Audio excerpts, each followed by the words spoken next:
কাশ্মীর ইস্যুতে ভারত জোর করে যুদ্ধ চাপিয়ে দিতে চাইলে তা প্রতিরোধে পাকিস্তান প্রস্তুত বলে বিজ্ঞপ্তি প্রদান করেছে পাকিস্তানের আন্তঃবাহিনী জনসংযোগ পরিদপ্তর আইএসপিআর। এদিকে সংঘাত এড়িয়ে ভারত পাকিস্তান দুই দেশকে সংলাপে বসার আহ্বান জানিয়েছেন ইউরোপীয় ইউনিয়নের পররাষ্ট্রনীতি বিষয়ক প্রধান কাজা কালাস। ভারতের পররাষ্ট্রমন্ত্রী এস জয়শঙ্কর ও পাকিস্তানের পররাষ্ট্রমন্ত্রী ইসহাক দারের সঙ্গে পৃথক ফোনালাপে তিনি এই আহ্বান জানান। বিস্তারিত অর্ণব প্রসাদের প্রতিবেদনে।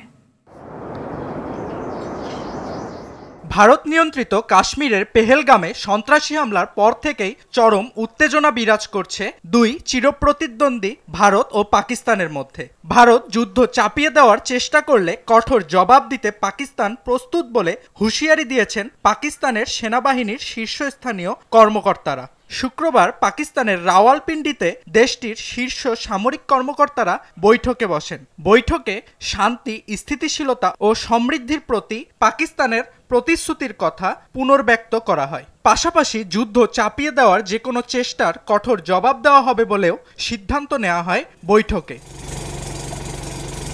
এদিকে কাশ্মীর ইস্যুতে দুই দেশের মধ্যকার উত্তেজনা কমাতে আহ্বান জানিয়েছেন ইউরোপীয় ইউনিয়নের পররাষ্ট্রনীতি বিষয়ক প্রধান কাজা কালাস।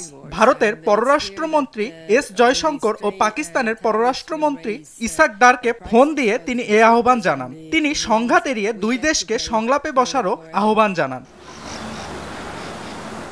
এর আগে কাশ্মীর ইস্যুতে ভারতের প্রধানমন্ত্রী নরেন্দ্র মোদী দেশটির সেনাবাহিনীকে পূর্ণ স্বাধীনতা দেওয়ার পর পাকিস্তান শাসিত কাশ্মীরের প্রধানমন্ত্রী Chowdhury Anwarul Haque line of control সংলগ্ন 13টি নির্বাচনী এলাকায় স্থানীয় পরিষদকে 2 মাসের জন্য খাদ্য মজুত রাখার নির্দেশ দেন। অর্ণব প্রসাদ, RTV। काबीना की 2-3 नशिस्तें हो चुकी हैं।